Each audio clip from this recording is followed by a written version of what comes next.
आज रात संयुक्त राष्ट्र में पाकिस्तान के प्रधानमंत्री नवाज शरीफ का भाषण होने वाला है। वो कश्मीर का मुद्दा छेड़ते इससे पहले पाकिस्तान ने कश्मीर का राग अलापना शुरू भी कर दिया है, लेकिन भारत से कश्मीर मांगने वाले पाकिस्तान का पर्दाफाश हो गया है। पाकिस्तान में जनता आजादी के नारे लगा रही है। उस हिस्से में जहां पाकिस्तान का कब्जा है, उस कश्मीर में आजादी के नारे लग रहे हैं। हमसे कश्मीर मांगने से पहले नवाज शरीफ को पहले अपना घर देखना होगा।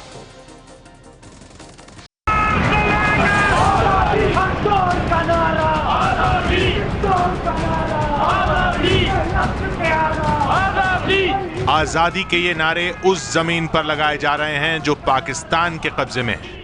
पाकिस्तान के खिलाफ ये आवाज कश्मीर के उस हिस्से से सुनाई दे रही है जिस पर पाकिस्तान ने कब्जा किया हुआ है।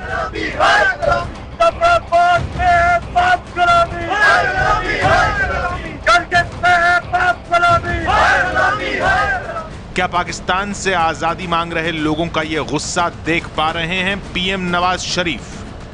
क्या विरोध की आवाज पाकिस्तान के सुरक्षा सलाहकार सरताज अजीज के कानों तक पहुंच रही है,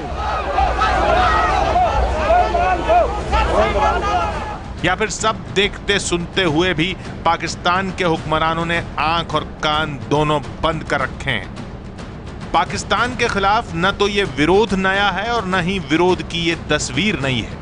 ये तस्वीरें अक्टूबर 2014 की हैं। अब जरा सितंबर 2014 की तस्वीरों पर नजर डालिए, जब पाकिस्तान के प्रधानमंत्री नवाज शरीफ पाकिस्तान के कब्जे वाले कश्मीर में बाढ़ प्रभावित इलाकों में गए थे। नवाज शरीफ शायद मरहम लगाने की कोशिश कर रहे थे, लेकिन वहां सिर्फ नवाज वापस जाओ के नारे सुनाई दिए थे। It reflected the frustration of the people with regard to the apathy of the Pakistan government in dealing with it. Pakistan अधिकृत कश्मीर के मुजफ्फराबाद, गिलगित और कोटली समेत कई इलाकों में लोग पाकिस्तान से आजादी मांग रहे हैं और भारत का हिस्सा बनना चाहते हैं। आज ये वीडियो के थ्रू सामने आया है। पाकिस्तान जाहिर है इसको डिनाई करेगा, लेकिन काफी स्पष्ट रूप से ये बात विश्व के सामने आ गई है कि पाकिस्तान वहां पर जनभावना को दबाने का काम करता है और भारत के ऊपर तरह तरह के आरोप लगाता है, अपने गिरबान में नहीं जाता। विरोध की ये तस्वीरें सवाल पूछ रही हैं कि कश्मीर का जो हिस्सा पाकिस्तान के पास है, जब वो ही नहीं संभलता तो फिर किस मुंह और किस हक से पाकिस्तान भारत के सामने कश्मीर पर अपना दावा ठोकता है? विरोध के इन्हीं हिस्सों से लोगों पर पुलिस के जुल्म की ये तस्वीरें भी सामने आती रही हैं। कुछ इलाके तो ऐसे हैं जहां बुनियादी सुविधाएं तक नहीं है।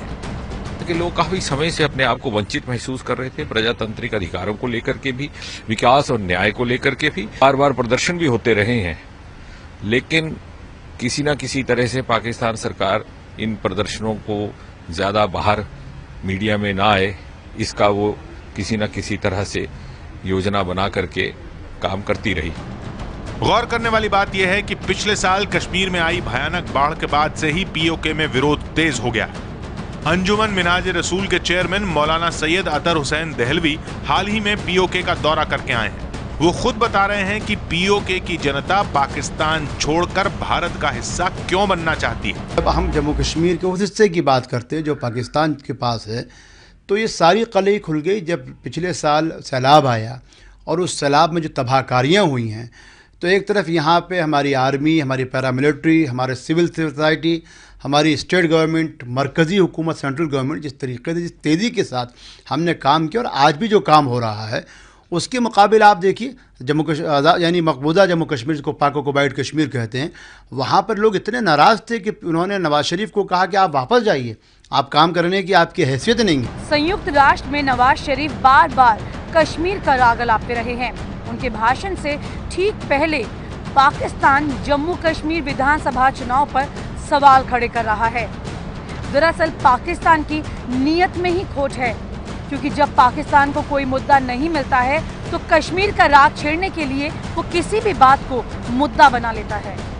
लेकिन पीओके में हो रहे इस विरोध पर पाकिस्तान ने चुप्पी साध रखी है, जबकि पाकिस्तानी मीडिया में ये तस्वीरें सुर्खियां बनी हुई हैं। सरकार का उत्तरदायित्व तो बनता है कि इस मामले को संयुक्त राष्ट्र महासंघ में जोर से उठाएं कि पाकिस्तान में जिस तरह से मानव अधिकारों का हनन हो रहा है उसके ऊपर कार्रवाई होनी चाहिए। पीओके कभी जम्मू कश्मीर रियासत का हिस्सा हुआ करता था। देश आजाद हो गया था लेकिन कश्मीर पर फैसला नहीं हो पाया था। वहां राजा हरि सिंह की हुकूमत थी। वो कश्मीर को आजाद घोषित करना चाहते थे, लेकिन बाद में उन्होंने भारत में शामिल होने का मन बना लिया। रामचंद्र गुहा की किताब इंडिया आफ्टर गांधी के मुताबिक इस दौरान पाकिस्तान ने कश्मीर पर कबायलियों को भेजकर हमला कर दिया।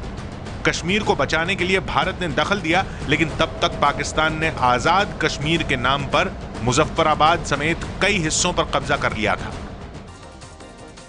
तो वो तस्वीरें बता रही हैं कि वहां पर क्या हो रहा है, और नवाज शरीफ भारत पर इल्जाम लगा रहे हैं और अभी भाषण देने वाले हैं संयुक्त राष्ट्र में। फिर कश्मीर का राग अलापेंगे ऐसी उम्मीद की जा रही है, ऐसी आशंका तो है, लेकिन वो खुद वहां उनके यहाँ क्या हो रहा है, उस कश्मीर में क्या हो रहा है जो उनके कब्जे में है, वो देखना नहीं चाहते, लेकिन अब दुनिया देख रही है।